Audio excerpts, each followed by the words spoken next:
this is Professor Dr. Birendra Pandey. In this class, I am going through the questions for the mock test. My lecture will give you an idea about what is, first of all, expected of you in this UPSC essay and the strategies that you should adopt for writing a good answer, as well as through both explanation of all the 8 questions, 4 in section A and 4 in section B, as well as one model essay on one of the questions. I will try to give you an idea, a very comprehensive idea into the art of essay writing. Okay, so let me first of all begin with the beginning, and this is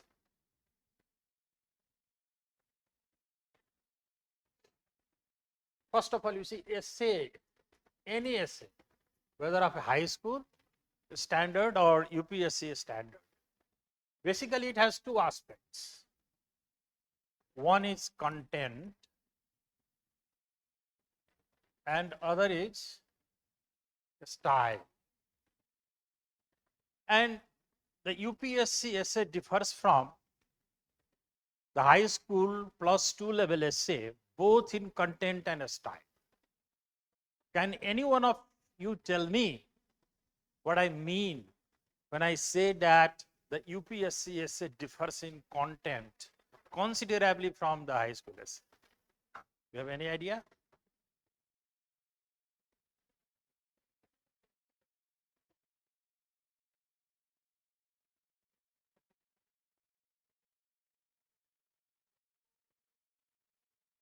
Good, good. What you are saying holistic is basically, it is, you call it interdisciplinary, or you can call it multidisciplinary.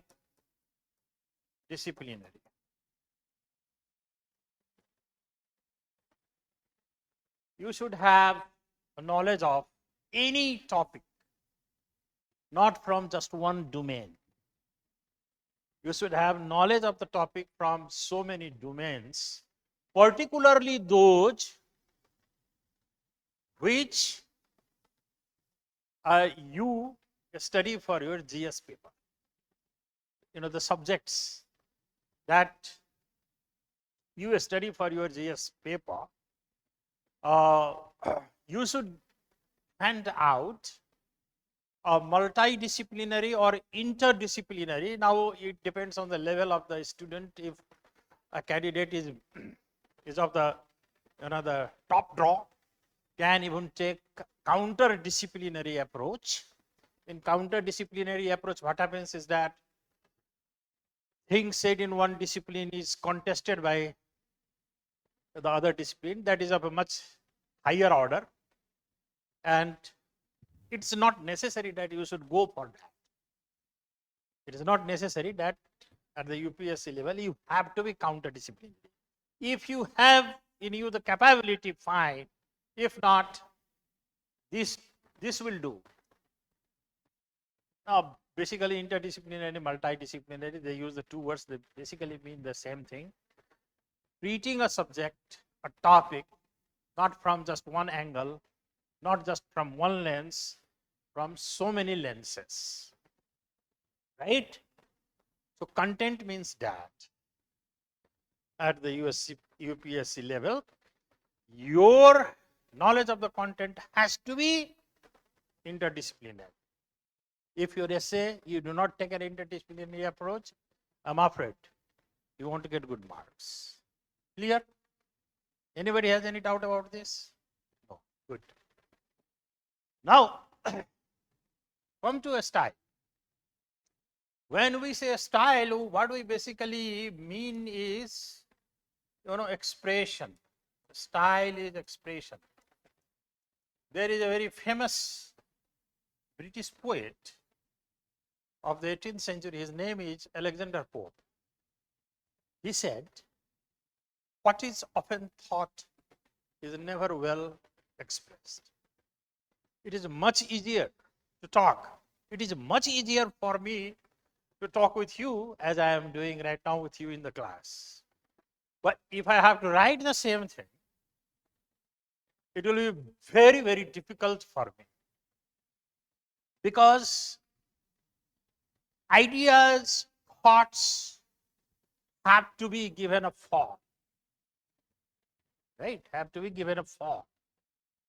And rendering it into a form is not a cup of tea, easy cup of tea. It's not a joke. Right? It, first of all, what is pre-required is this clarity of content, clarity of idea. That is the prerequisite for your expression to be better. If you meet that prerequisite, thereafter, your expression will naturally have a flow. So, when we say flow of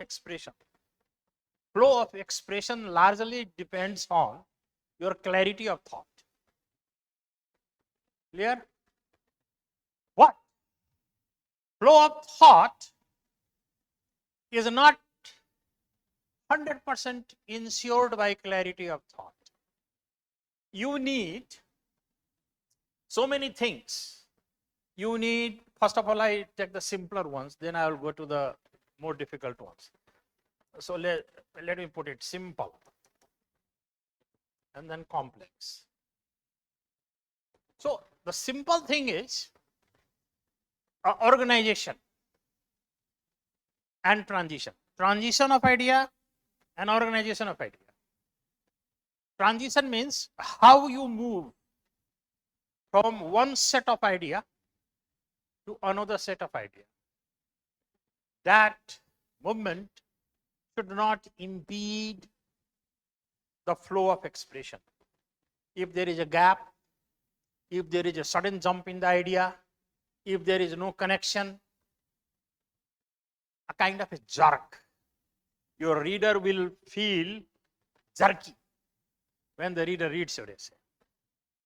So that the reader does not have that kind of jerky feeling, you should move from one idea to another idea in a very smooth manner.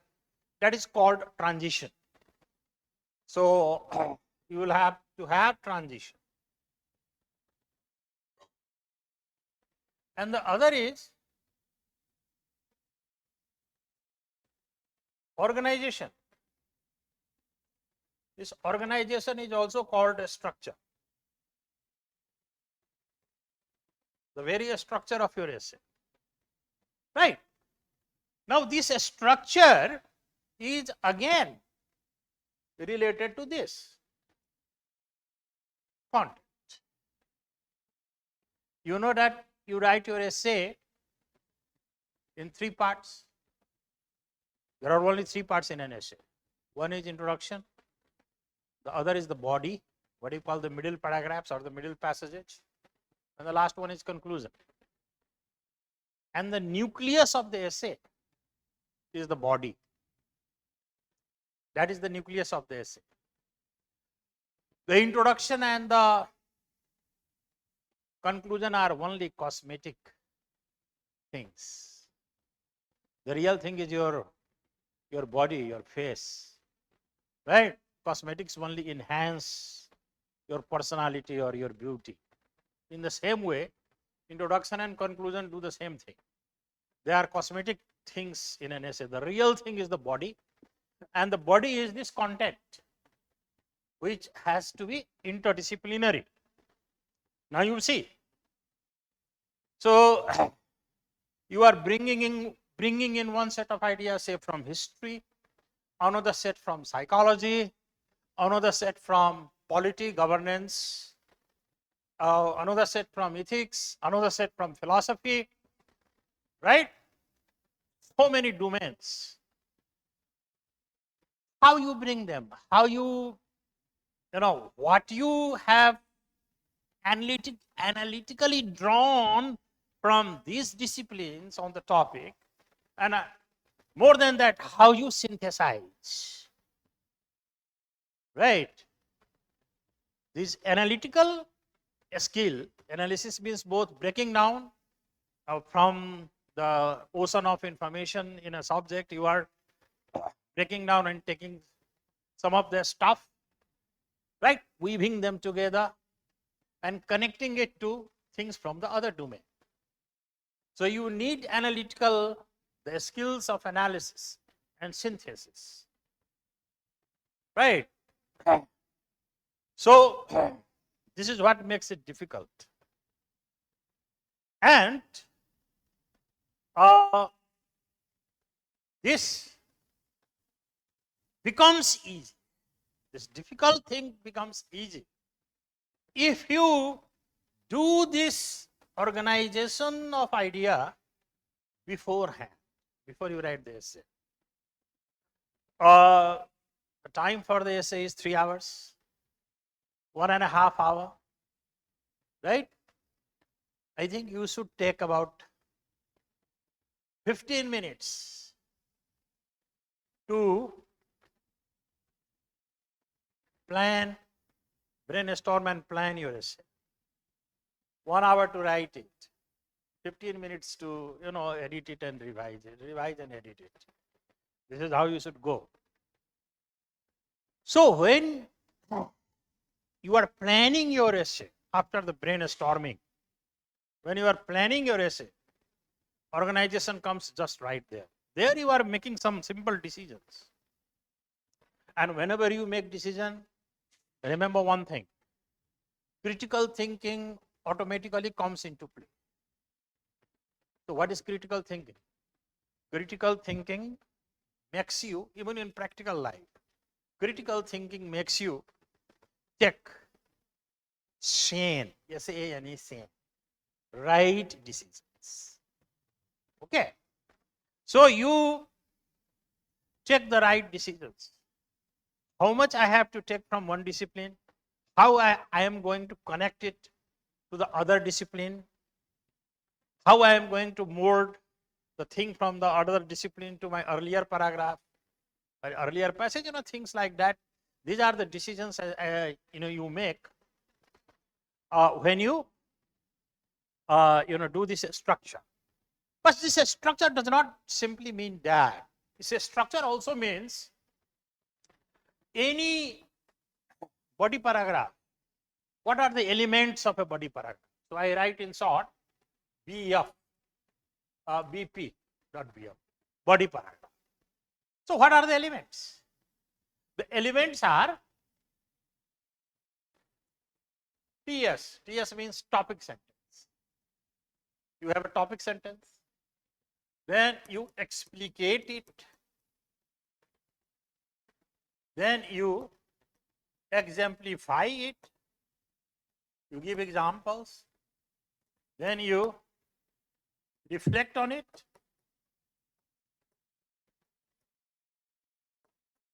You recap in a way to move to next idea in the next para. Okay, got it? बात समझ में आई?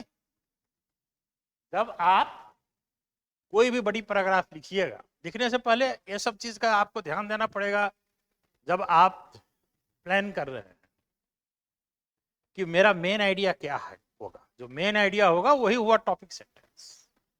Technical language में उसको topic sentence बोलते, यानी साधारण भाषा में कहेंगे तो उस पैसेज का, पैराग्राफ मत बोलिए, पैसेज बोलिए, क्योंकि एक पैसेज में एक से ज्यादा पैराग्राफ भी हो सकता है।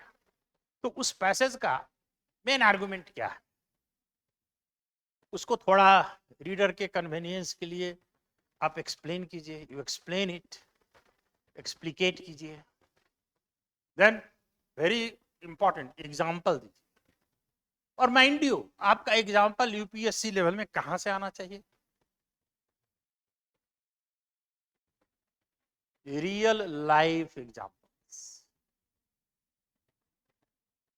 समझे, real life examples.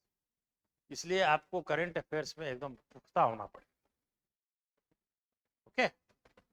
Because UPSC level में एग्जामिनर ये भी देखेंगे कि आपका जो एग्जाम्पल देने का क्षमता है वो अप टू डेट है कि नहीं, ठीक है।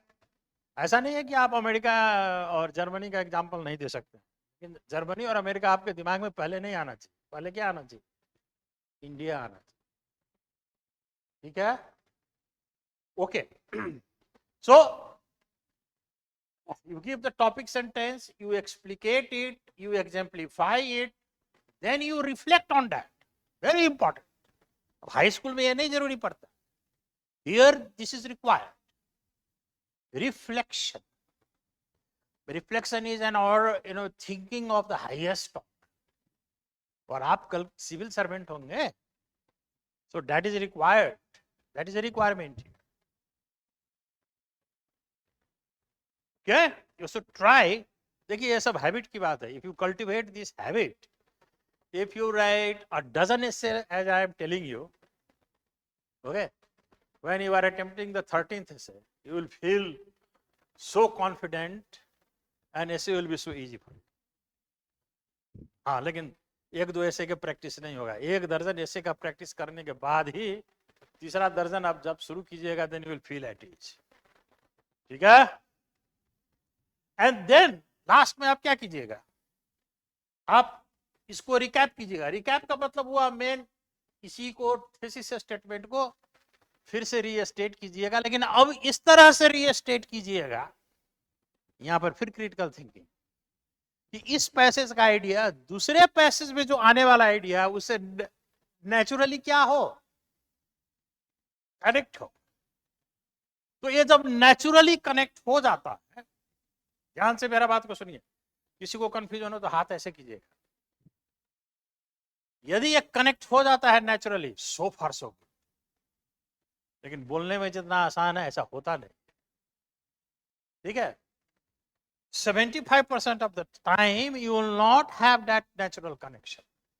I am emphasizing 75% of the time, ऐसा नहीं होगा। जब नहीं होगा ऐसा तो क्या कीजिए, आपके पास दो ऑप्शंस हैं, एक आप वर्ड के लेवल पर कनेक्ट, यानी जब आप इसको रिकैप कर रहे हैं, इसमें जो शब्द आएगा उसका सिनोनिम से शुरू कीजिए दूसरा पैराग्राफ, इसको बोलते हैं connection at the level of diction. ये भी सुनने में आसान लगता है, इतना आसान ये भी नहीं।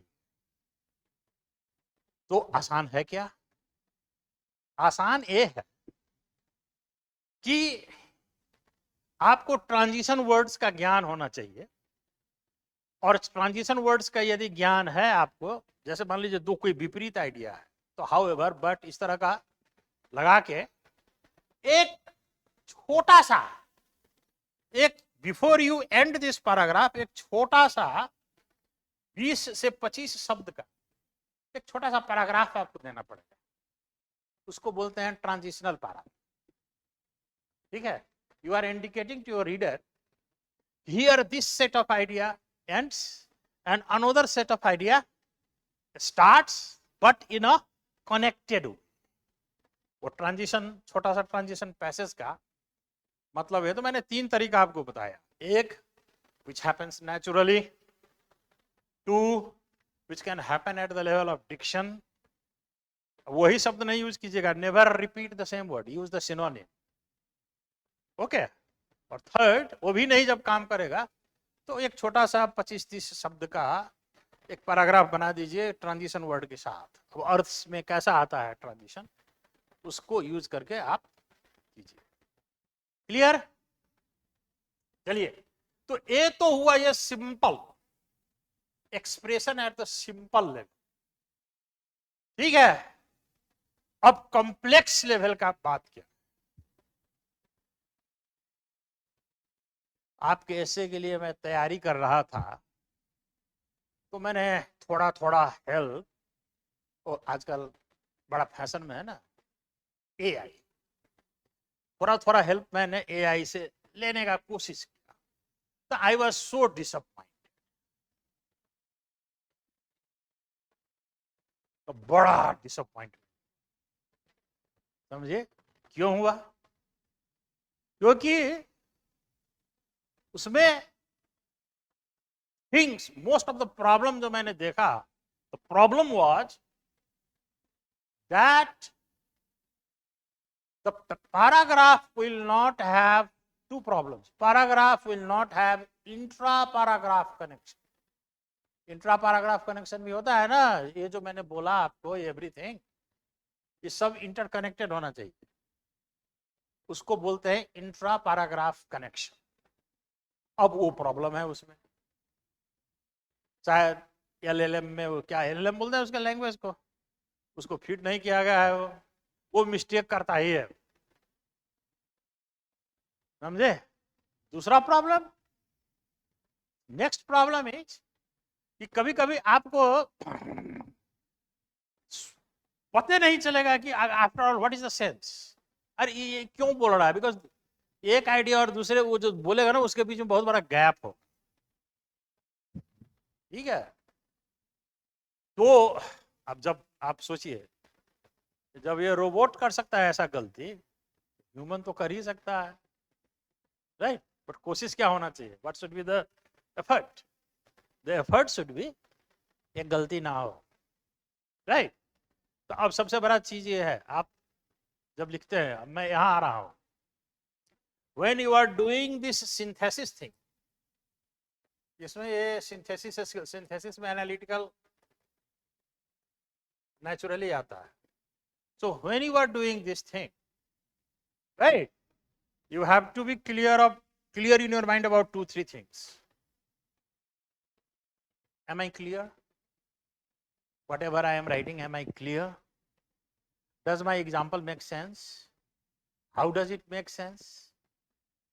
Right? You ask these kind of questions to yourselves. The reflection I did, does it really throw a new light, or what weightage it gives to my topic sentence? Okay? When you ask these kind of questions to yourself and you get the answer, सबसे बड़ी चीज है, दो चीज नहीं होना चाहिए, jump in idea and ambiguity. बात ये स्पष्ट नहीं होगा, ठीक है? तो देन आपका ये कॉम्प्लेक्स लेवल बहुत हद तक आपका हो जाएगा। अब फिर भाई जरा इसको वाइप आउट करो, ये बोर्ड पूरा फिल हो गया। हाँ, ओके, थैंक यू। अब से now I show you the overall organization. So you have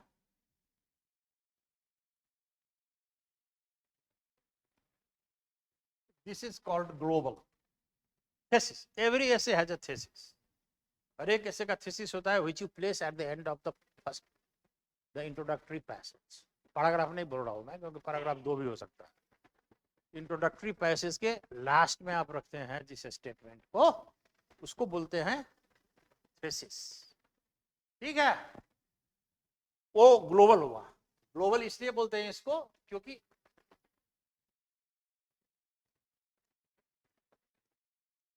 why global? Because this is reflected all through the essay. Okay, this is why it is global. Then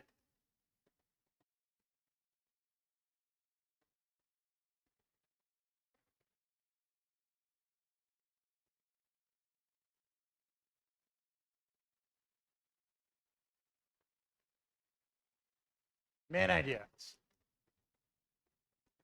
topic sentences या main ideas. Topic sentence कहाँ होता है? Every body paragraph, body passage has a topic sentence, every body passage has a main idea, right? तो so depends, for the UPSC level you will have at least 4 to 5, 4 से कम तो होना नहीं चाहिए, 5 से ज्यादा दिक्कत हो जाएगी आपको टाइम सब के हिसाब से. So you go for 4 to 5 buddy passages. Okay, depending on your comfort with the topic you are dealing with. So if you have 4 passages, then you have 4 topic sentences. Or if you have 5, you have 5 main ideas. And every main idea will have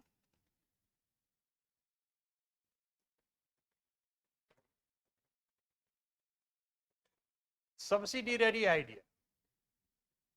0, 1, 2. Okay. A main idea may be followed by a subsidiary idea, but it is not necessary. Sometimes you may not have any subsidiary.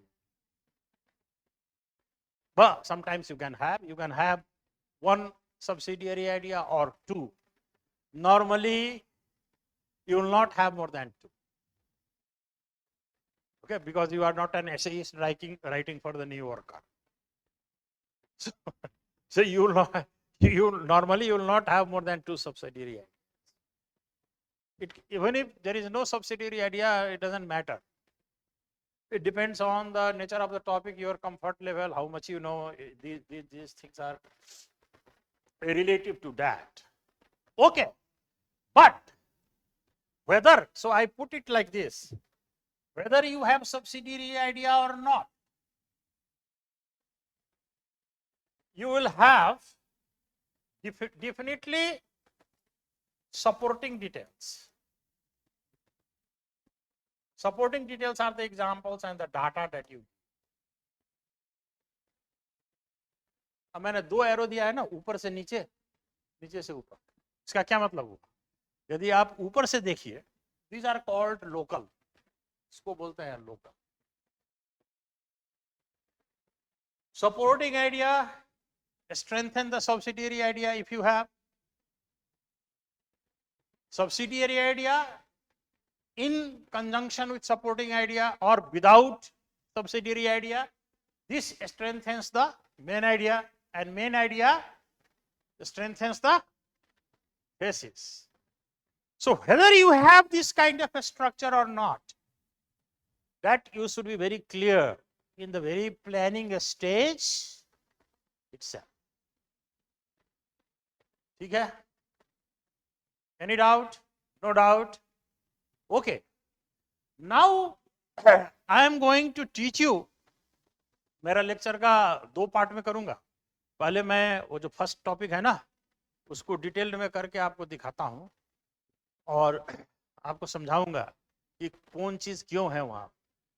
So you learn from real action. ठीक है? And then जो बाकी passage है उसको मैं explicate करूंगा. Right?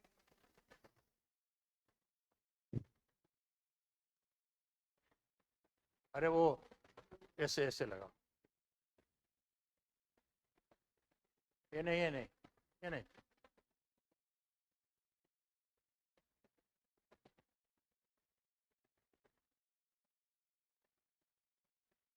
हाँ ये थोड़ा दिखाई पीछे नहीं दे रहा तो आगे खाली आ सकते हैं. You can come. और थोड़ा बड़ा करो नहीं यार, इतना बड़ा स्क्रीन है. You make it bigger.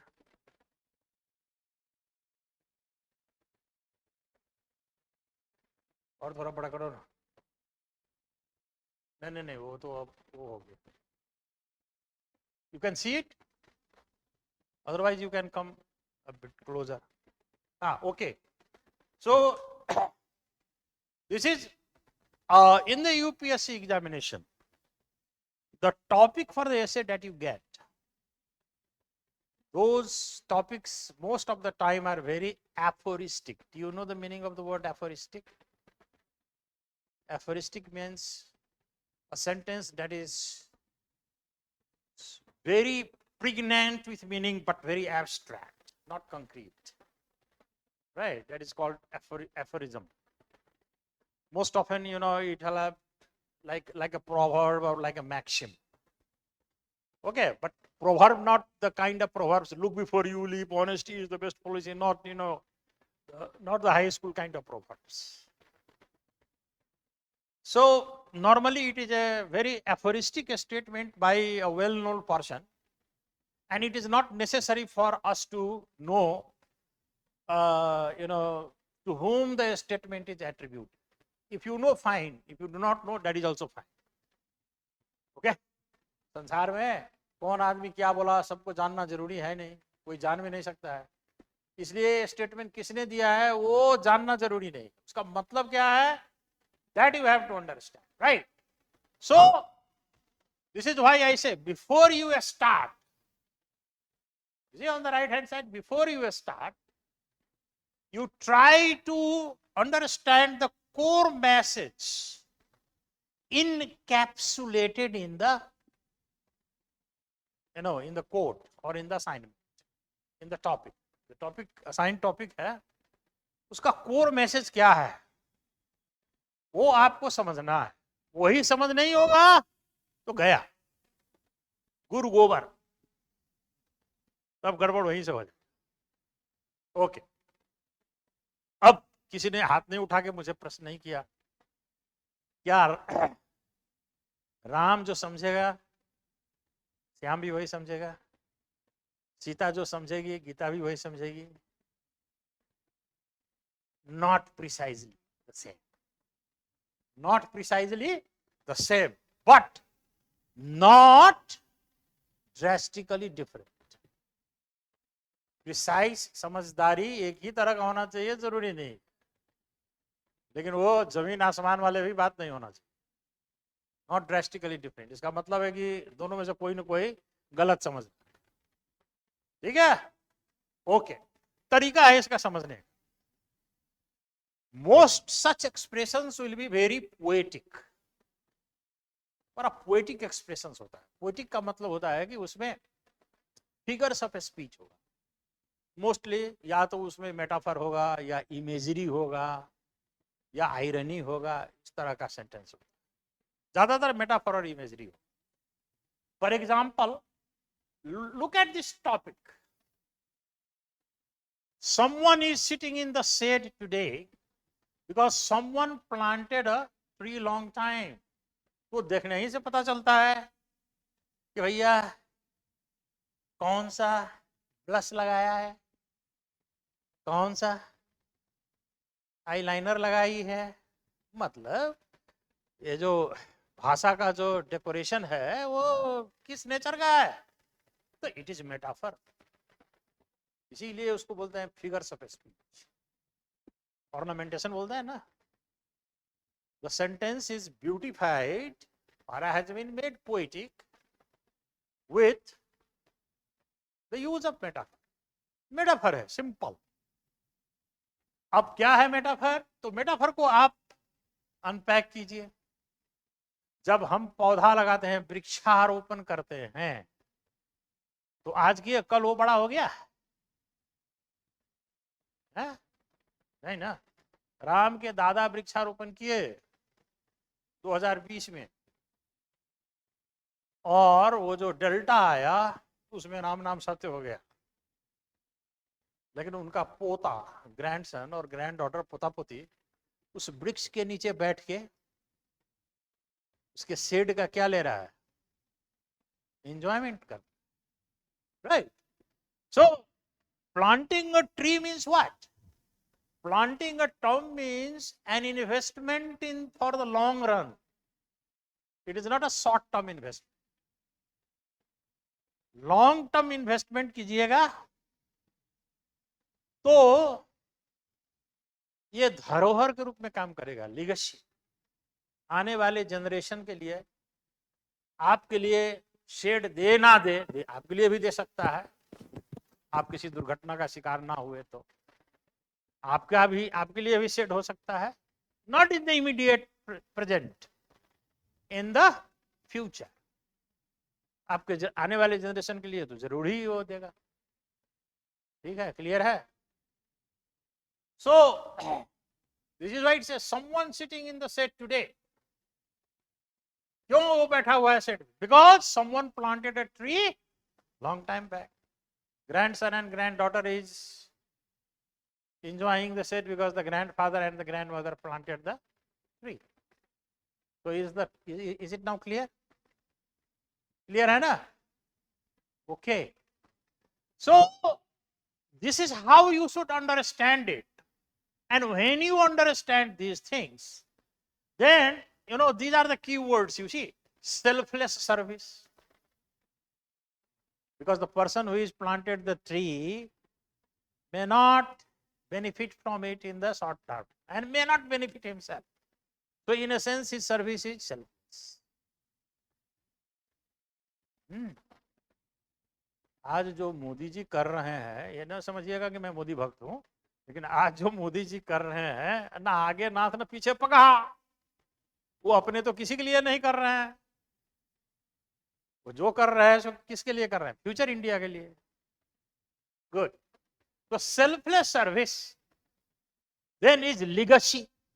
Legacy का मतलब वो धरोहर, धरोहर छोड़ के जाना. Third is foresight. और जिस आदमी में फोरसाइट, दूरदृष्टि होता है, वही आदमी ऐसा काम कर, वर्तमान में ऐसा काम करेगा जो फ्यूचर में लॉन्ग टर्म फायदा देगा. ऐसा काम सिर्फ दूरदर्शी ही कर सकता है, क्योंकि हमेशा टेम्पटेशन होता है. सुप्रणेखा हमेशा आपको क्या कहेगी? मुझे देखो, अभी देखो, सम्मोहित करेगी. The present is like Surpanakha. Surpanakha का नाम जानते हैं ना? हाँ. बट आपको प्रेजेंट से सम्मोहित नहीं होना है. Future. Okay. Temptation for the present नहीं होना चाहिए, vision for the future. So इसी मैंने जो जो शब्द का यूज किया है, don't you think you are getting clearer idea about the topic? Good.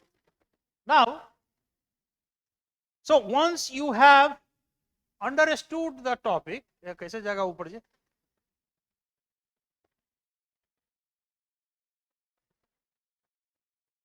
थोड़ा और ऊपर करो. हाँ. Then you ask these questions to yourself. What is the first question? What is the deeper philosophy? Now you have somehow understood the quote, right?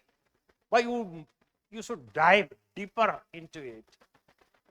इसी को बोलते हैं reflective skill का मैं यूज कहा था ना. अब आप रिफ्लेक्ट कीजिए and you know think of, look at this thing philosophically. अब at this level you cannot say that मैंने तो कभी फिलॉसफी पढ़ा नहीं, मुझे कोई ज्ञान नहीं. ऐसा कौन? Is there anybody in this class who is not familiar with Indian philosophy at all?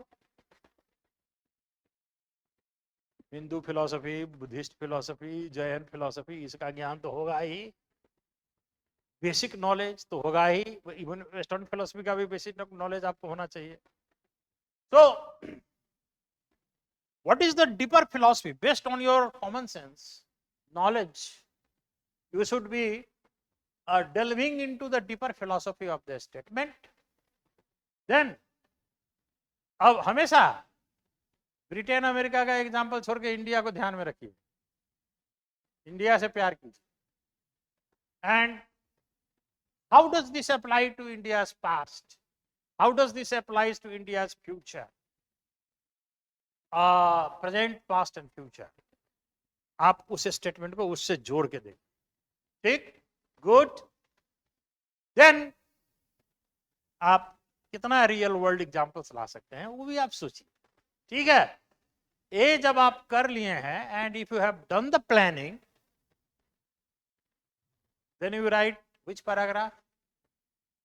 The introductory paragraph. Here you must know, आपको पता होना चाहिए. इंट्रोडक्टरी पैराग्राफ में 4 एलिमेंट्स होते हैं.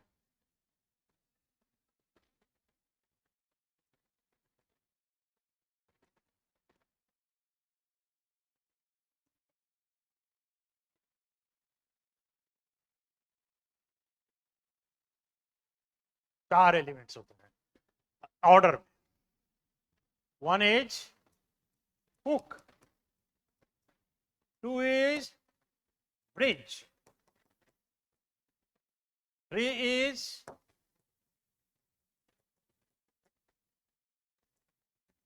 brief explanation, and fourth is thesis statement.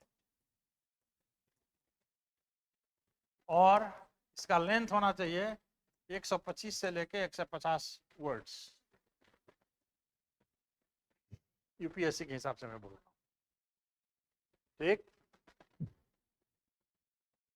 Hook समझते हैं? Hook, मछली मारने के लिए क्या करते हैं?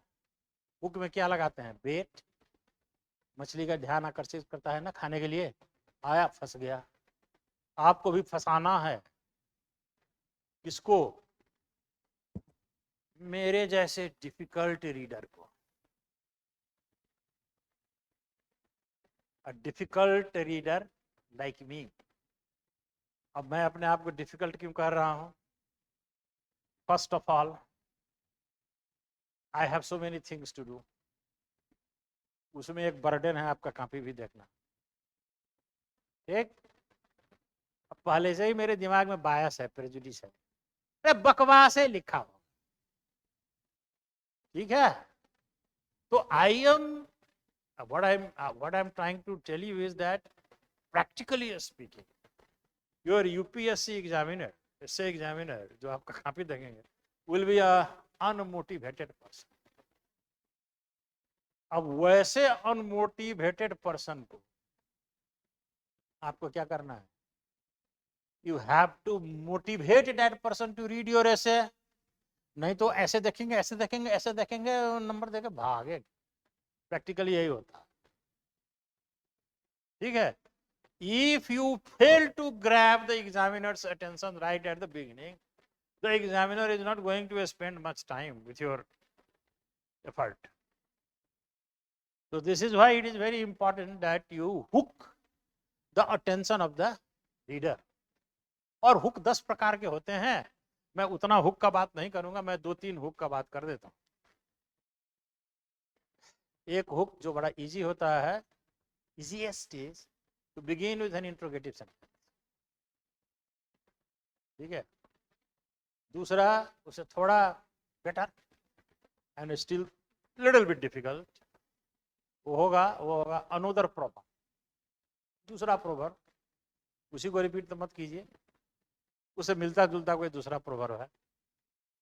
और तीसरा जो सबसे अच्छा होता है, जो करना सबसे मुश्किल है, वो होता है, मैं आपसे पूछूंगा सूरज किधर उगता है? Where does the sun rise? What will your answer? Sun rises in the east. अरे ये तो सबको पता है भाई, ये यदि आप लिखिएगा तो मेरा ध्यान कैसे आकर्षित होगा? ठीक है, अब मान लीजिए you have got a topic which is about irresponsible political leadership in India. Suppose कीजिए this is the topic, और मैं इससे का शुरुआत करता हूं। आजकल दुर्भाग्यवश भारत में सूरज पूरब में नहीं, उत्तर में सुबह सुबह दिखाई देता। अब पढ़ने वाले को लगेगा भाई ये क्या बकवास कर रहा है, तो उल्टा बात बोल रहा है, तो सब तो उत्तर में कहीं सूरज उगता है। ठीक है, उसका ध्यान तो आकर्षित हो गया, लेकिन अब यहीं पर क्रिटिकल थिंकिंग की बात है। भाई उल्टा बात बोल के तो ध्यान आकर्षित कीजिएगा विदाउट लॉजिक, तो फिर तो इलॉजिकल हो जाएगा ना। तब आप कहेंगे ब्रिज बनाएंगे। आजकल भारत की राजनीति में खास करके जो भारत के मेन अपोजिशन पार्टी के लीडर हैं, उनके व्यवहार से यही दिखता है। उनके लिए भारत में जो कुछ भी काम होता है, सरकार जो कुछ भी काम करता है, उनका कोई क्रेडिट नहीं दिया जाता, और हमेशा चाइना से कंपेयर करके, चाइना किधर है भारत के? उत्तर में है ना, उसी को शाइनिंग सन माना जा। ठीक है, शाइनिंग सन का मतलब गाइड माना जा रहा है। तो if you start in this way, what you have done, you have also made a bridge. आप उल्टा से शुरू किए और ब्रिज की तरफ आए।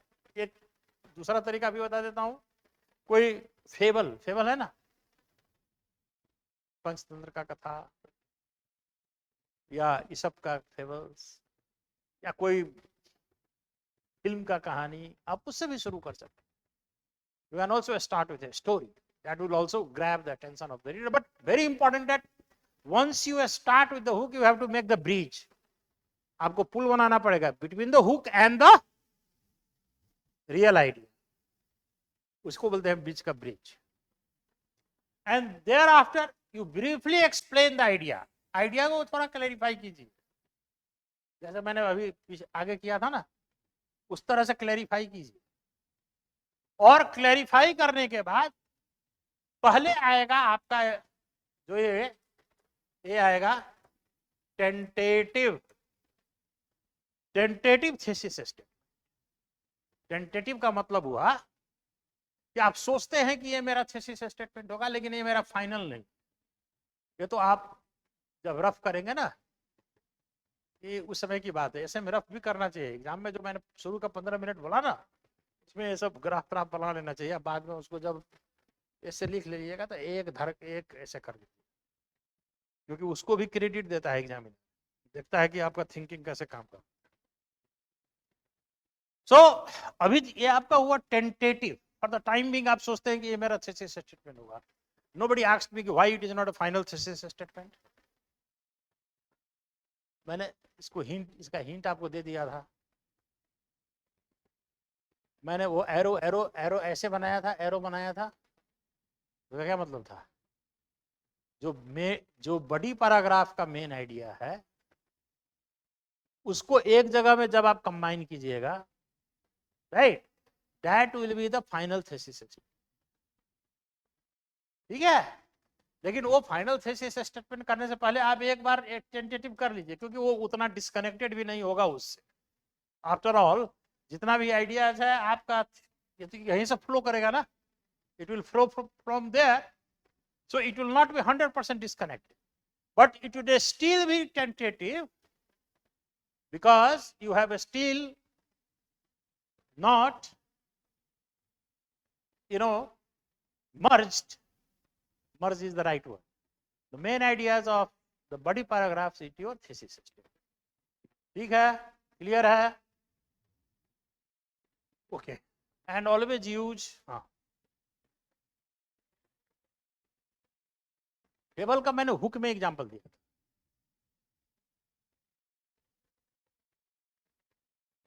अभी मैं बता ही रहा हूं। अभी आपका all your queries will be met, इसीलिए मैंने इसको लिख के लाया है। ठीक है, आप एलिमेंट्स के बारे में क्लियर हैं? थीसिस स्टेटमेंट कहाँ रखेंगे भाई? इंट्रोडक्टरी पैराग्राफ में, वेयर इट इज प्लेस?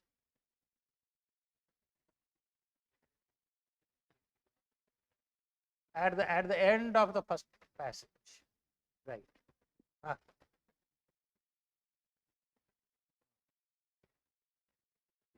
ऐसे में जाएंगे।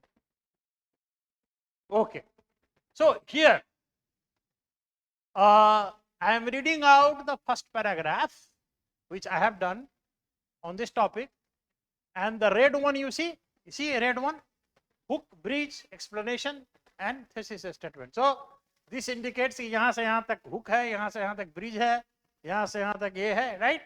So I am just reading this out to you. We often admire inventors, freedom fighters and reformers long after they are gone, not because they sought attention, but because they created something that lasted. यही होता है ना, जिंदे रहते हैं तो हम लोग उतना महत्व नहीं देते हैं, मरने के बाद महत्व देते हैं कि भैया ये काम करके गया था, देखो आज कितना फायदा हुआ। So that is hook. The idea of planting trees for future sake reminds us that many of the comforts we enjoy today come from the foresight, hard work and sacrifice of others. Who are the others? Others are these very people, right? So it connects with that. These builders of progress, अब topic को explain कर रहे हैं। These builders of progress knew that the best actions benefit not just the present but future generations. In India, this belief is woven into our philosophy. Okay, Abhay, now I am moving towards the thesis statement. Thesis statement is this, but this is connected with this. So from here I am moving towards the thesis statement. From the Bhagavad Gita to the efforts of freedom fighters, in India, this belief is woven into our philosophy, history and governance. आप indicate भी कर रहे हैं कि how interdisciplinary you are going to be. From the Bhagavad Gita to the efforts of freedom fighters, social reformers and civil servants, many have worked for the greater good. Yet, today's world often values quick results over lasting change. है कि नहीं है?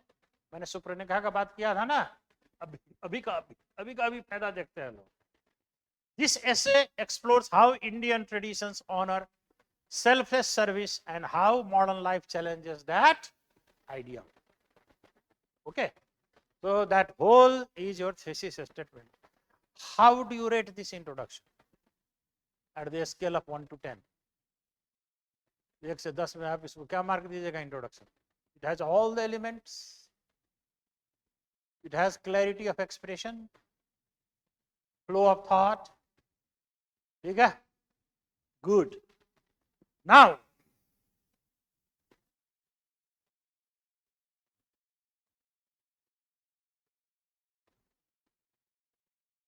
I take you to, this is body paragraph या passage समझिए, body passage 1. इसका क्या है main idea? That I have written on the right hand side. See, philosophical legacy of selflessness. So which discipline this belongs to? Philosophy. And when you say philosophy, always, it is not that you cannot bring in Western philosophy, but always give priority to Indian philosophy more than, yes. अरे फिर नहीं बढ़ा भाई आगे, रुक जाता है.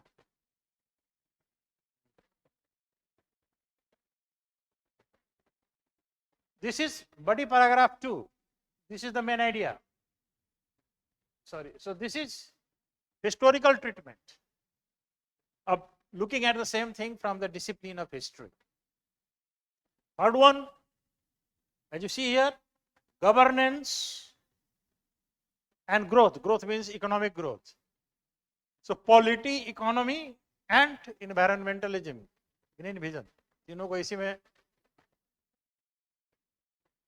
थोड़ा वहीं खड़ा रहो भाई.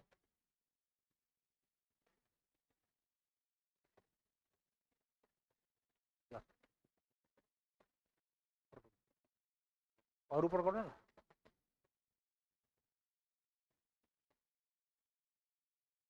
And then fourth paragraph, fourth body passage issue of this is ethics at nation service. So looking at the same thing from the perspective of ethics. पढ़ते हो ना ethics?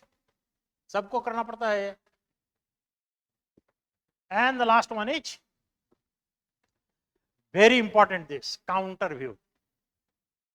At the UPSC level, you have to give the counter view.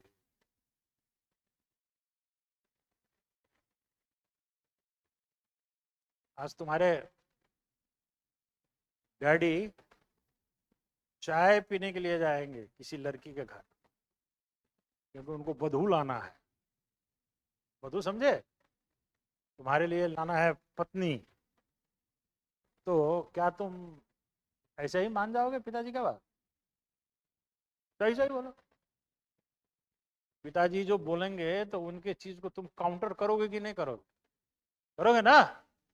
See, at this stage, you are not supposed to gulp down things down your throat. Gulp things down your throat. घुट्टी पिला दिया और आपने P लिया. इस level में ऐसा नहीं होना चाहिए. You have to look at things askance. ASKNC. मतलब you have to look at things with doubt. ऐसा नहीं भी हो सकता. So you have to think of the counter view. What view can counter this? ठीक है? बड़ा जरूरी है. हर एक हिस्से में होना चाहिए. ऐसा ही कोई ऐसे होगा जिसमें इसका जरूरी नहीं पड़ेगा, but most of the essays 98% of the essays you will need to have this counter view. तो what is the counter view? भैया कल परसों मैं कमेंट्री सुन रहा था संजय मांजरेकर जी का, जब सेठी साहब चौके पर चौके मार रहे थे, you know Manjrekar, Sanjay Manjrekar, and he was saying कि मैं तो वैसे लोगों को पसंद ही नहीं करता हूं जो लॉन्ग टर्म इन्वेस्टमेंट करता. मैं तो वैसे लोगों को पसंद, मैं विश्वास इसमें, आई believe in short term investment, short term profit. इसी का गुणगान बखान वो कर रहा था. ठीक है, तो in today's world, in the present world, there are many people who prefer taking short-term gains, right, over long-term benefits. ठीक है ना? तो उसका भी तो संजय मांजरेकर भी पागल तो नहीं होगा. Do you think he is a madman? पागल तो नहीं है ना. पागल होता तो उसको स्टार टीवी वाले कमेंट्री टीम में क्यों रखते? So he has also logic. What is that logic? That logic we have to give, but you have also to rebut it, counter it. ये बड़ा जरूरी है. This is paying deference. Deference का मतलब होता है respect. DEFERENCE. Difference नहीं, deference. इसका मतलब होता है respect. This is paying respect to the opposite view. आप opposite view के भी logic को acknowledge करते हैं and then you rebut it, right? So this is how I have, इसको आप फिर बड़ी पैराग्राफ के शुरू मिलेगा. This is how I have conceptualized it. मैंने ऐसे इसको conceptualize किया है. हाँ, मैंने ऊपर नहीं, नीचे नीचे. हाँ, इसका पहला पेज दें. अरे वो नहीं भाई.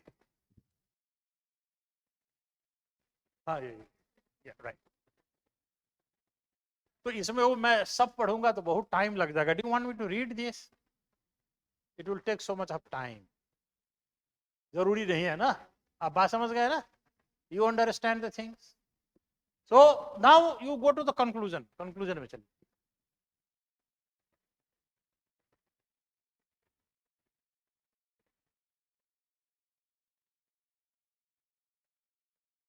नो ये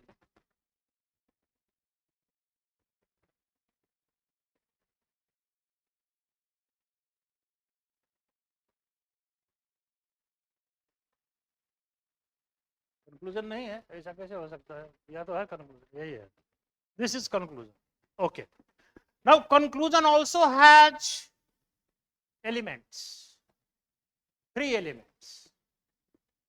कंक्लूजन का भी 3 एलिमेंट्स है. One is begin by restating the thesis. I am saying restating, not repeating. दूसरे भाषा में thesis statement जो फर्स्ट पैराग्राफ में था ना, उसको रिपीट कीजिए. Then rephrase the main ideas of the body paragraphs or the body passages. जो body passages और body paragraphs है, उसका main ideas को रिफ्रेश कीजिए, जिस्ट के रूप में मर्ज करके. And then comes the most difficult part. Give a final reflection. अब वो फाइनल रिफ्लेक्शन ऐसा वैसा सेंटेंस नहीं होना चाहिए. जैसे the first impression is the last impression, but more often than not, it is the last impression that remains stuck in the mind.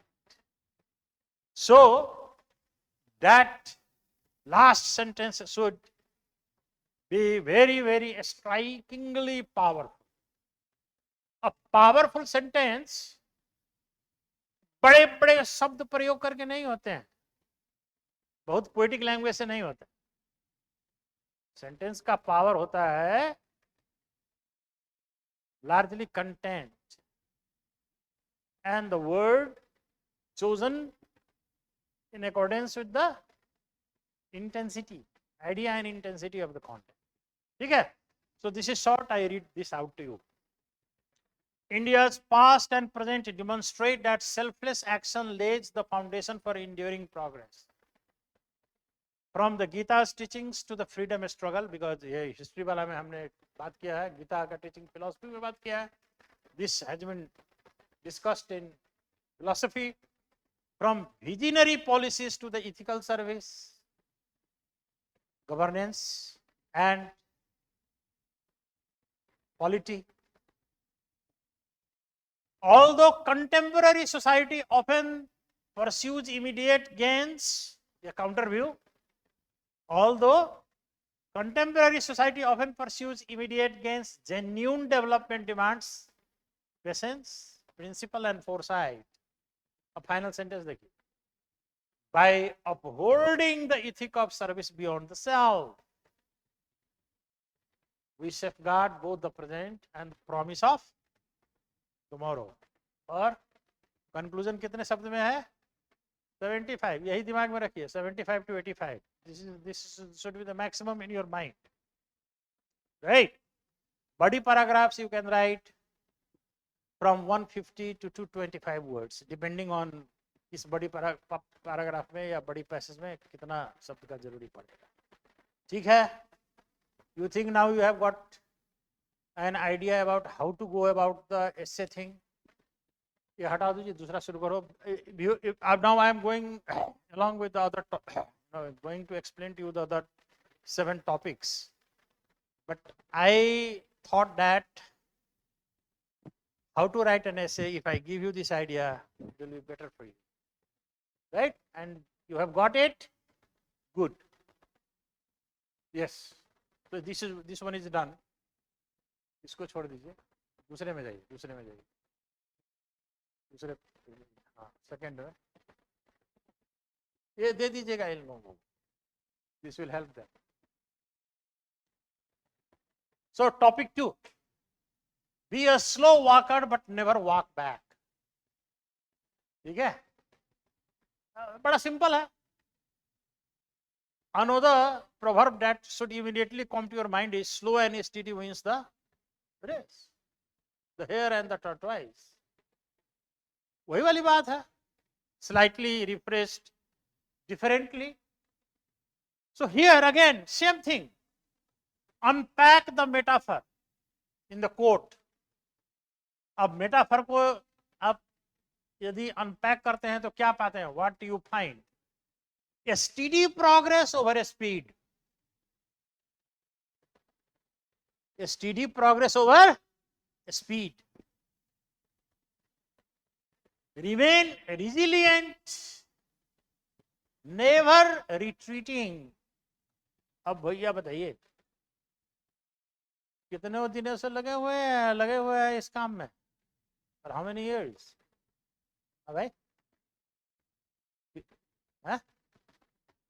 कितने दिनों से यूपीएससी की तैयारी में लगे हुए हैं? 2 साल, किसी का 3 साल भी होगा. Right? Do you think it is easy to get success? आसान है क्या? रास्ते में चैलेंजेस है कि नहीं? डिफिकल्टीज है कि नहीं? अब आप वैसे बुलॉक समझते हैं ना, गोरू, हम आगे नहीं बढ़ेंगे, हम छोड़ देंगे, नहीं करेंगे. राइट? इतना मेहनत करके पढ़े, 2 साल किए, बाबा कुछ नहीं, हम छोड़ देंगे. ठीक है, पहली बात, इतना भागदौड़ करने की जरूरत क्या है? पढ़ाई भागदौड़ से नहीं होता, आराम से होता है. ठीक है, और आराम से काम करते रहिएगा ऑन ए स्टीडी पेस, तो सफलता आज न कल मिलेगी. दौड़ दौड़ के भागिएगा, वो हेयर के जैसे थक जाइएगा. ठीक है, उसके बाद छोड़ दीजिए. You will be demotivated and you will give up. So this is basically this is how you should understand this topic.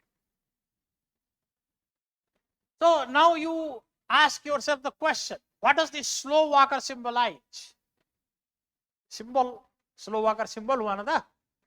This slow walker symbolizes patience, steady effort, consistency. What does never walk back symbolise? कभी भी पीछे नहीं हटना है, छोड़ना नहीं है. तो that symbolizes resilience, progress mindset.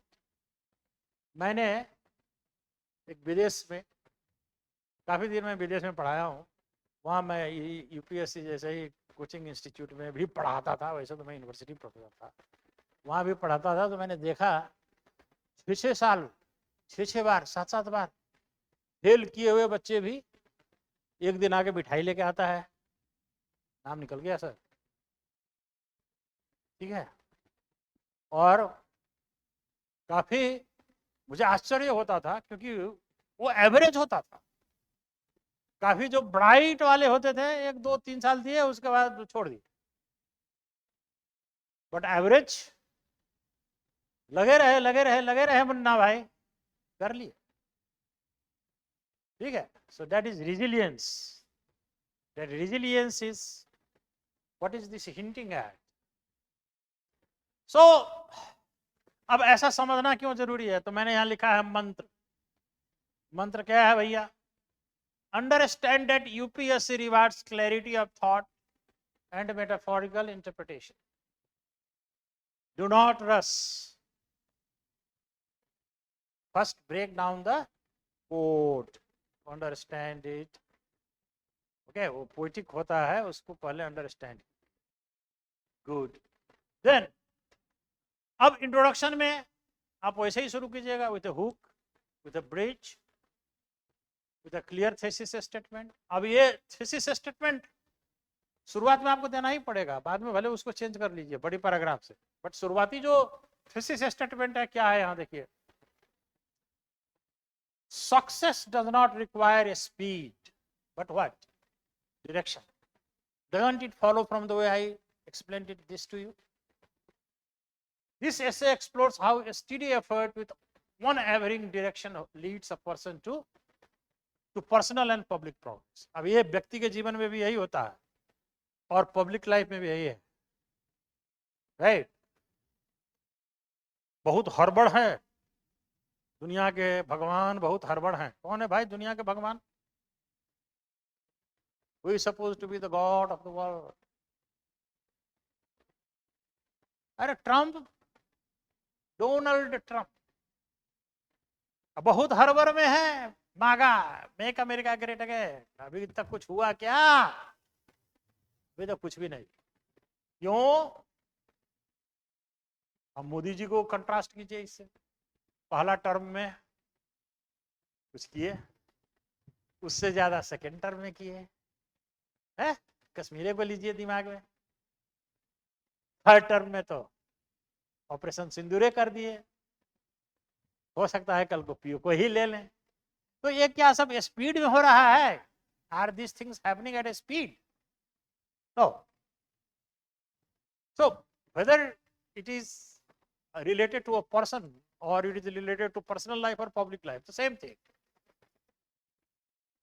So the body paragraph here you see, first philosophical and ethical insights. मैंने philosophy ethics दोनों को एक ही जगह रख दिया है. So we have कर्मण्येवाधिकारस्ते from Bhagavad Gita. Then we have stoic philosophy. नाम सुना है ना? Aurelius stoic philosophy.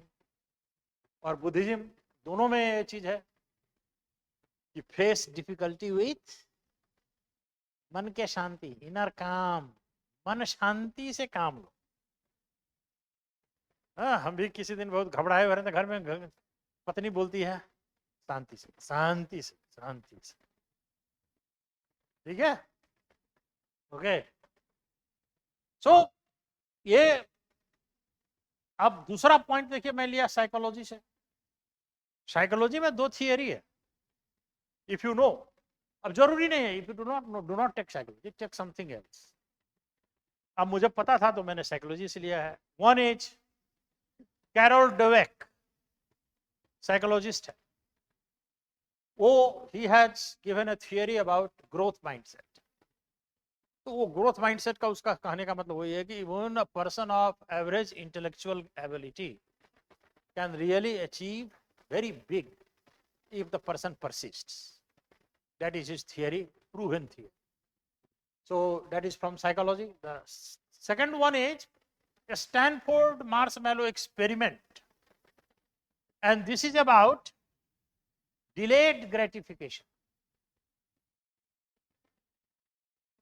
Delayed gratification का मतलब हुआ कि आप लगे रहिएगा तो आपका काम का फल जो है तुरंत प्रेजेंट में नहीं आएगा ना, थोड़ा बाद में आएगा ना. You will have delayed gratification. So that theory has also been given by in psychology. That is called the Stanford marshmallow experiment. आगे भाई. So the second body passage is from psychology. Next.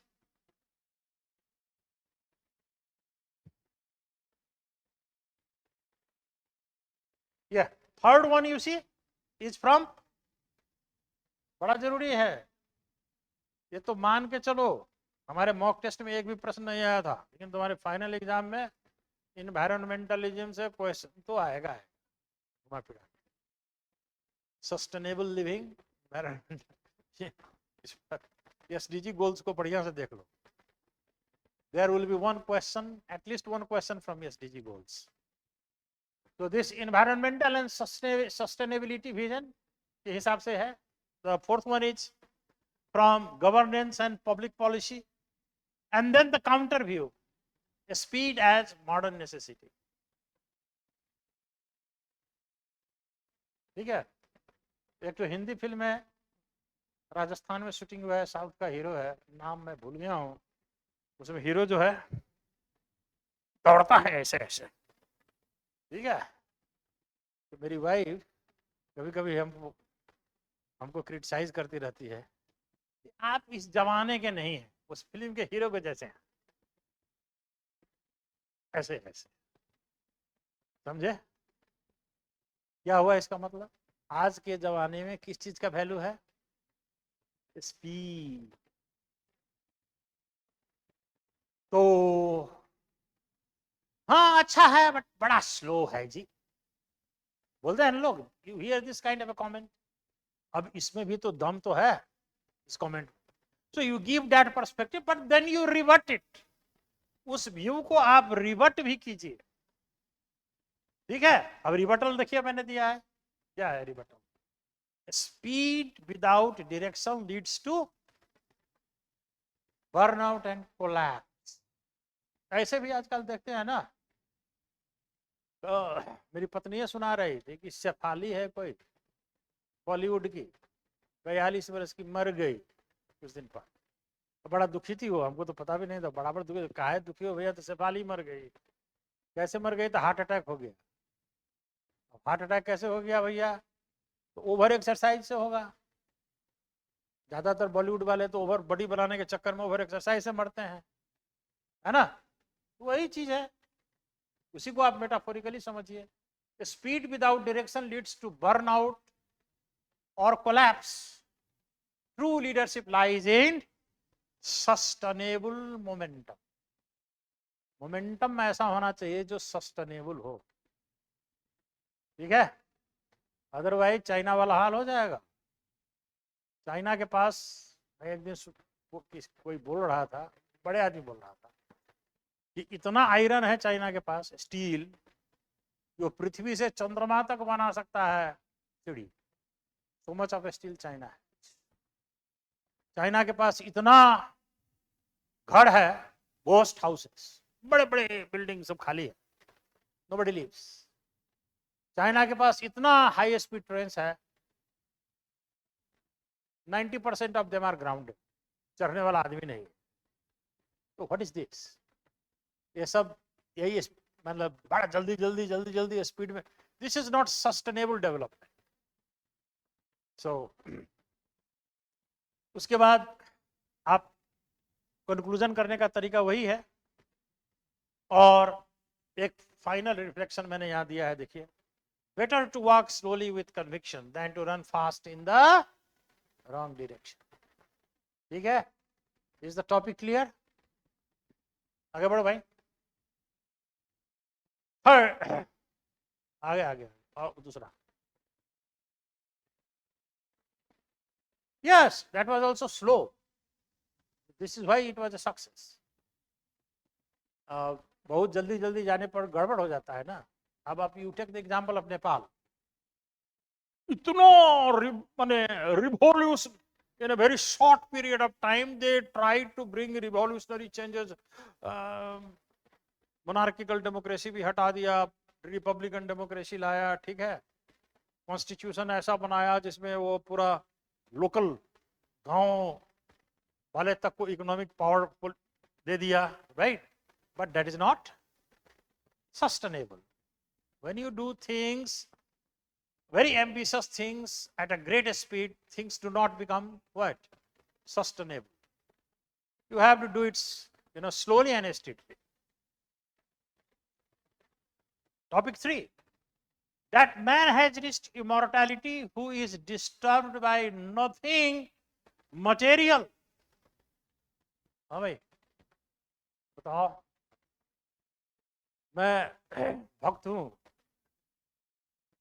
गुरु जी का. गुरु जी है ना, अरे बेंगलोर में जो रहते हैं, श्री श्री श्री. कभी भी देखे हो श्री श्री को मटेरियलिटी में लिप्त? न वो लिप्त रहते हैं और न वो कहते हैं कि मटेरियलिटी में लिप्त रहो. ठीक है.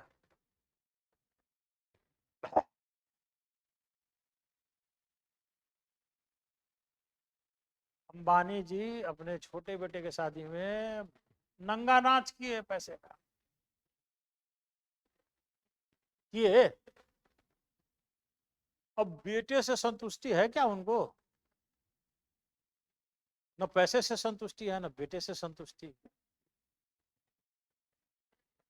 ठीक है.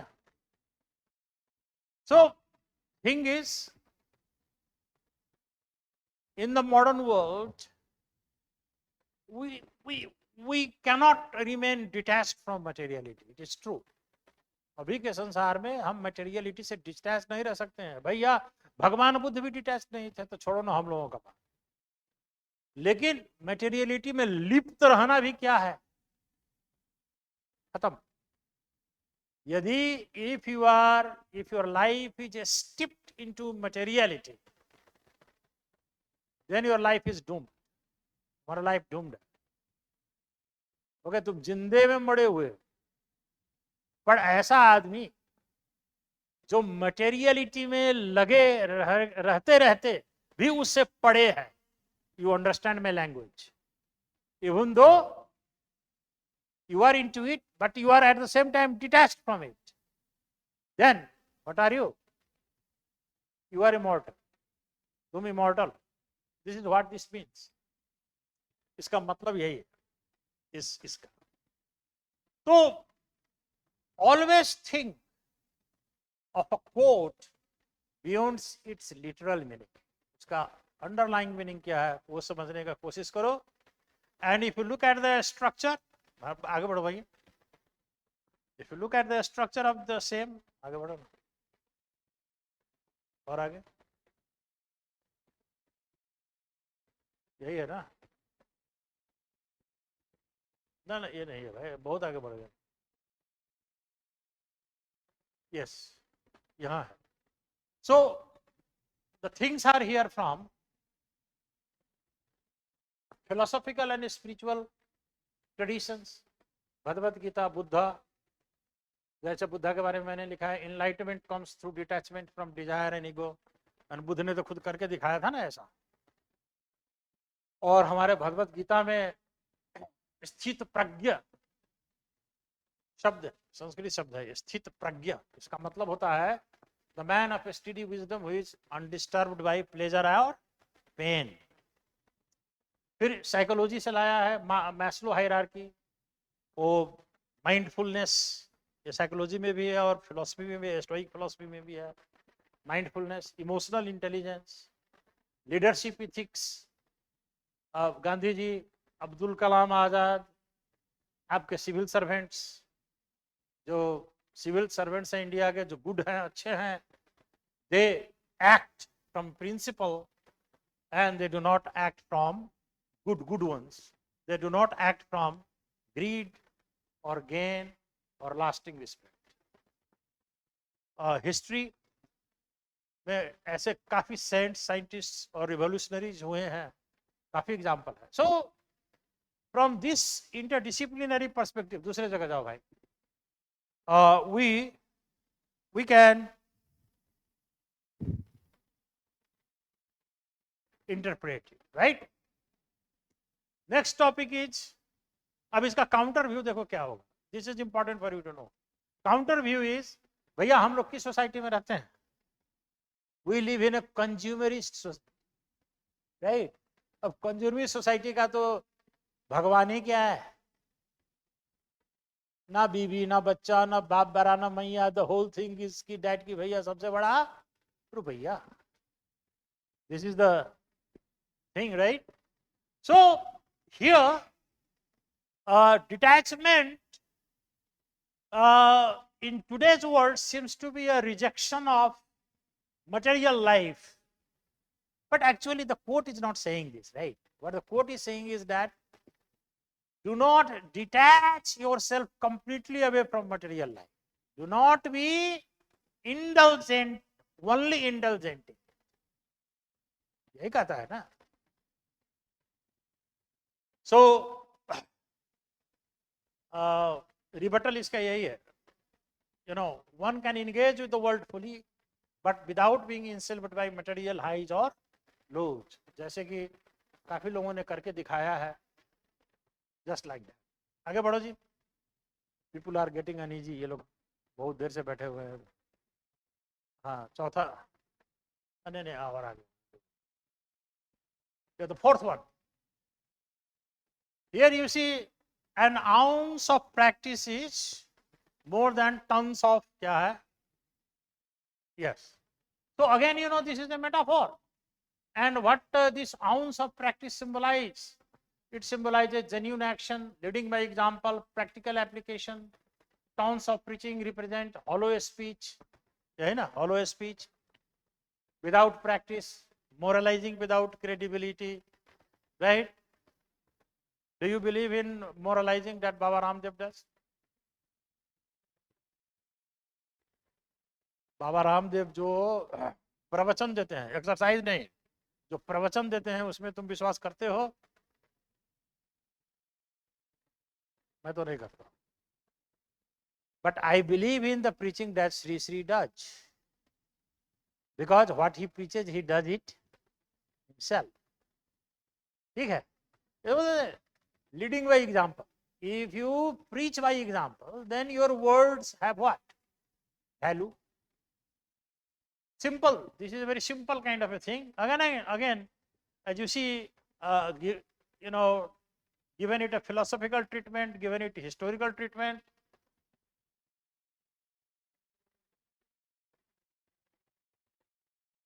नहीं, वो तो डिपेंड करता है आप पर ना. मैं तो अपने हिसाब से बनाया हूं.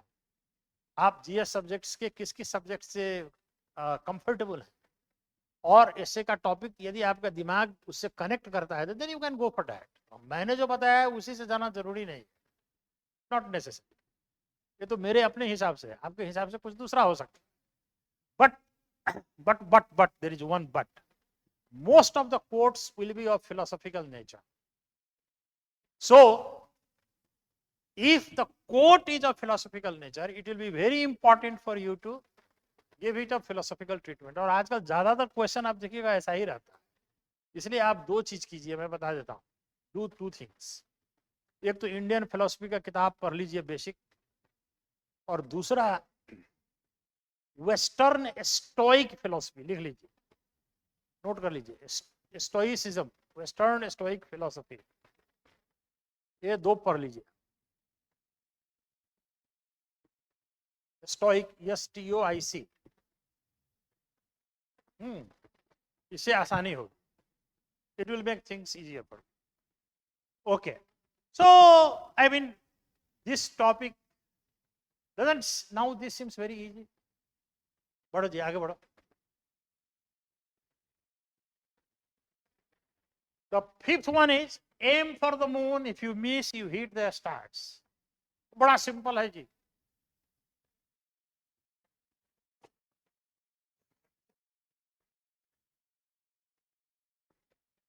रो रहा है मोदी जी। कोई बात नहीं, बताइए कौन सा सीन मैंने रिक्रिएट किया? Chandrayaan 2, right? When it crash landed, जब वो क्रैश लैंड किया तो you see doctor Shivam, the head of ISRO, how heartbroken he was, right? What?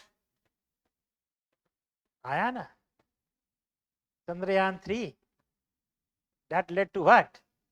Success. एक सिनेरियो है ये। सेकंड सिनेरियो, एक दिन मैं अपने ऑफिस में यहीं बैठा था, R&D में काम कर रहा था। अचानक देखे सब लोग किसी को बधाई दे रहा है, ठीक है, हमारे कर्मचारी को बधाई दे रहा है। क्या हुआ भाई? तो इसका ना CID में सिलेक्शन हुआ। तो he was preparing for UPSC, he could not be an IPS officer, लेकिन CID डिपार्टमेंट में नौकरी लग गया। So for him, getting an IS post was trying to reach the moon. But even if he did not reach the moon, he hit the star. That is, he got the post in the CID department. याद है तुमको जी?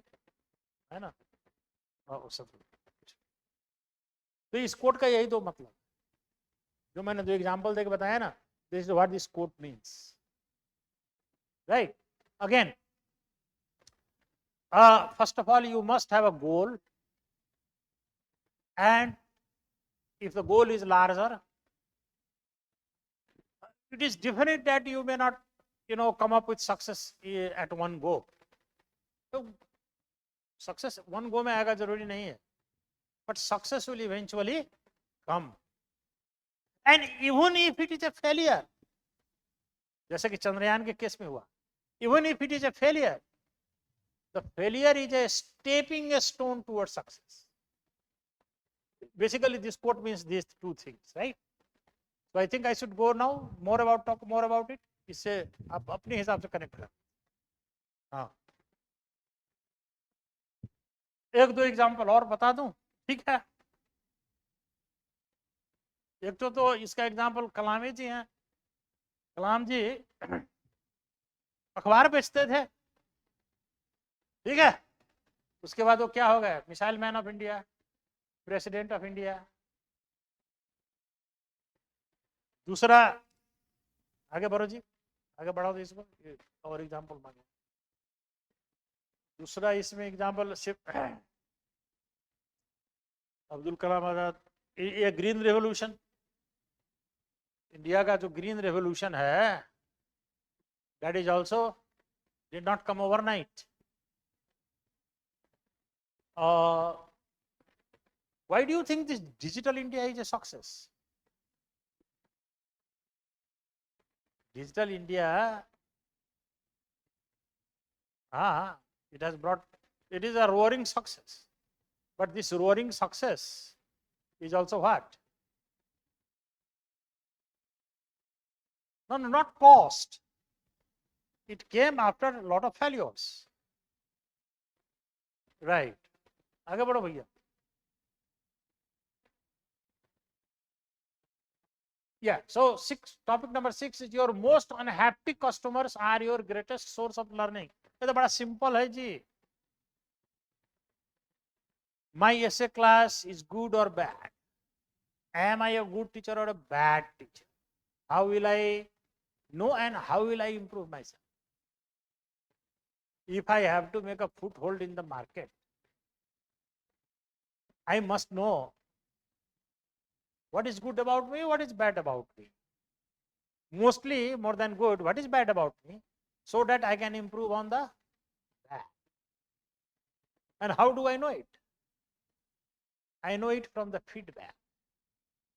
And the feedback will often be criticism, sometimes very harsh criticism. ठीक है ना? तो जितने बड़े बड़े बिजनेस हैं, businesses, they give a lot of importance to customer feedback. and more than the positive feedback, they will be more particular, they will pay more particular attention to the negative feedback. अब वास्तव में गड़बड़ी है क्या, इसको ठीक करना है क्या? So this thing that we see at the level of business, don't such a thing also matters in our personal life, our family life? If you want to be a good son to your parents, tomorrow a good husband to your wife, tomorrow a good father to your kids, so even at the family level, you need to improve on knowing the criticism about. This also happens at the public level, at the level of a government, the level of a country, everywhere, the same thing. समझ में आ गई बात? आगे बढ़ूं? Good, चलो जी.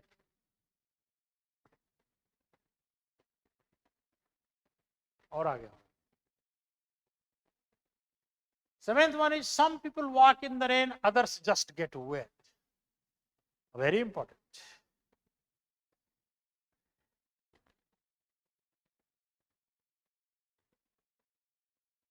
रमेश जा रहा था, हरी बोला मत जा मत जा मत जा मत जा, अरे बहुत पानी पड़ रहा है, भीग जाएगा. ठीक है, रमेश नहीं माना, रेन में चला गया, बढ़िया से भीग गया. लेकिन हरी भी थोड़ा सा भीग गया. So this is a metaphor. What does this metaphor mean? What does this rain here mean? Rain का मतलब हुआ एडवर्सिटी, क्राइसिस सिचुएशन. ठीक है, if you walk through the crisis तो दुख तो होगा, but if you overcome that pain and you wade through the crisis, what will happen? You will be a transformed person. लोग कहते हैं अरे ये तो भाती से दीप के निकलल है, बिहार में बोलते हैं भाती से दीप. भाती समझते हैं? भाती मतलब वो जो आयरन स्मिथ सबका जो होता है ना, हवा देता है, उसमें लोहा को गर्म करके शेप देता है ना, कहता उससे निकला है. आयरन को उसमें रखता है, आयरन इज ट्रांसफॉर्म. अब वो तो बड़ा आगे में तपता है ना, वो it's very painful for the, यदि सपोज कीजिए if that iron, piece of iron is a human being, तो कितना पेन होगा उसको. पहले उसको इतना जलाया, फिर इतना ठोका, but finally that finished product comes. इसे ये मेटाफर है, कहावत है ये बिहार में, अरे ये भाती से निकलल है भाई, कौन आजी गोजी आदमी है, ये भाती से निकल गायल है. This is what they say in the local language. तो this is what this quote means. इस कोट का मतलब वही है कि really successful people are those people who wade through the rain, who walk through the rain. जो rain से बचने का, एडवर्सिटी से बचने का कोशिश करता है, एडवर्सिटी उसको छोड़ता नहीं है, पकड़ लेता है. जैसे पानी से कितना भी, अब बरसात बहुत मूसलाधार पानी होगा तो आप बचने का कोशिश कीजिए, भिजिए जाइएगा आप, लेकिन आप उस मूसलाधार पानी के थ्रू नहीं जाइएगा तो खाली भेजने से आपको कुछ हासिल होगा क्या? You will get no success. So the quote means those person who wade through the, who face the difficulty. जितना डिफिकल्टी फेस कीजिएगा उतना ही क्या होगा? सक्सेस होगा. डिफिकल्टी से यदि भागिएगा, बच के निकलने का छोटा रास्ता खोजिएगा, then you will not be successful. This is what this means. आगे बढ़ो जी. We come to the last one.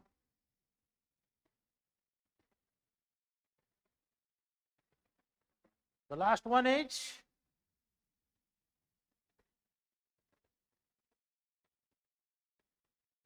अरे एक है भाई और. If you cannot explain it simply, बड़ा सिंपल सी बात है, you do not understand it well enough. एक बात बताइए, हमने ऐसे भी आपको पढ़ाया, आपको समझ में आई बात? क्यों समझ में आई? नहीं, क्योंकि मैं लॉजिकली एक्सप्लेन किया। What ever I said had a logic. ठीक है, यदि मैं इससे राइटिंग के बारे में क्लियर ही नहीं होता तो मेरे बात में दम, दम मतलब लॉजिक होता क्या? नहीं होता ना। तो आपको मैंने बताया कि सबसे बड़ा समस्या क्या है वो चैट जीपीटी के साथ। चैट जीपीटी के साथ सबसे बड़ा समस्या है कि कभी कभी तो पता नहीं चलता है कि what is the trying to say, क्या कहने का कोशिश कर रहा है पता ही नहीं चलता। सेंटेंस बराबर यहाँ बना देगा बट आइडिया के लेवल पर बेकार होगा। ठीक है,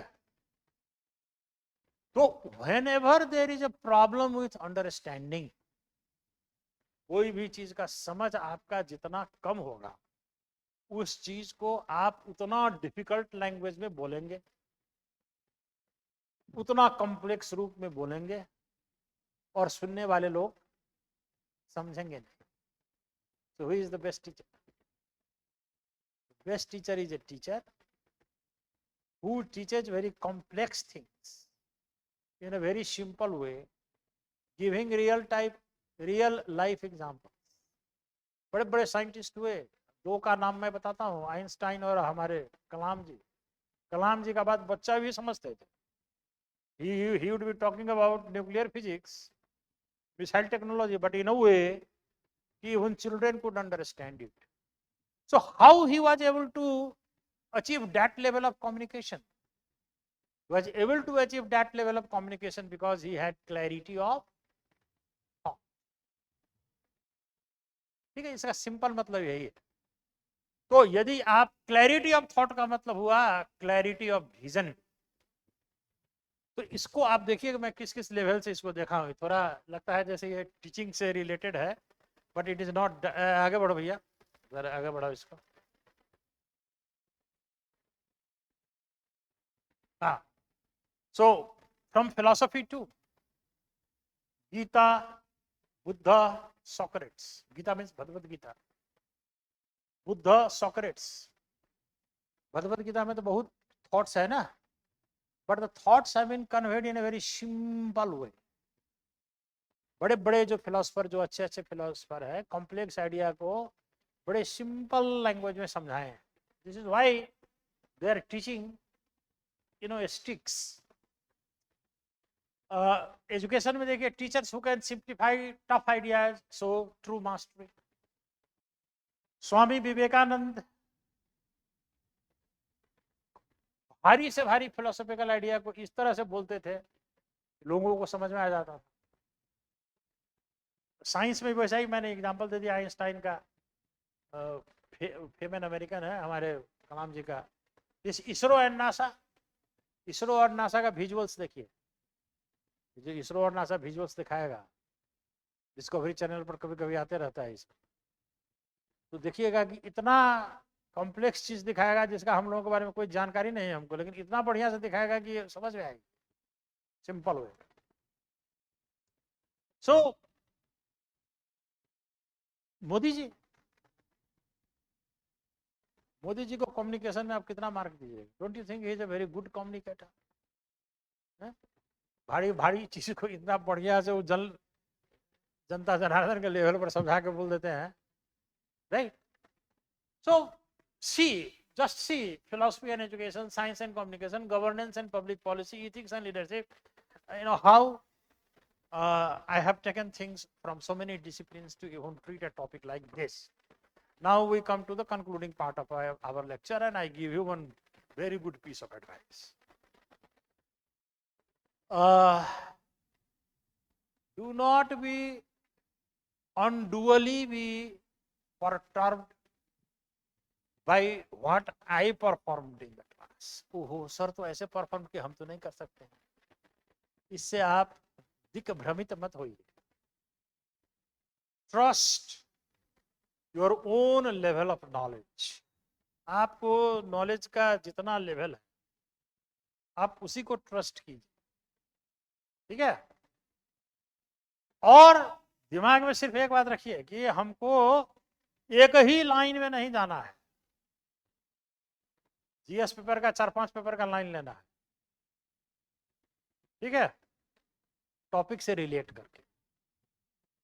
अब वो कौन सा लाइन होगा, ये आपका अपना इंटरेस्ट स्ट्रेंथ पर डिपेंड करता है। ठीक है, understood? You have any questions? Now you know the nuts and bolts of essay writing. You also know what is expected of you in the UPSC examination, what you must do, and how you should write the essay. And you got a, जिस तरह से मैंने topic को explain किया, तो most of the topics जो आएंगे वो क्या होगा, पोएटिक नेचर का होगा। पोएटिक उसका माने पोएटिक लैंग्वेज में फॉर्म होगा, लेकिन नेचर होगा philosophical.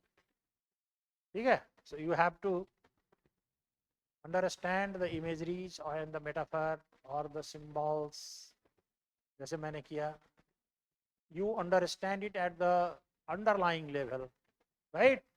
And before you write, spend 15 minutes thinking about planning. आप रफ लेफ्ट साइड में प्लान कीजिए, पॉइंट बना लीजिए, राइट साइड में लिखिए। जब ऐसे लिख लीजिएगा तो उसको काट, पूरे पूरे नहीं काटिएगा, just draw one line to suggest that this is not your answer. Your answer is that, but the examiner gets interested, can read even that too. Okay? So good luck. Good luck to you. Thank you very much.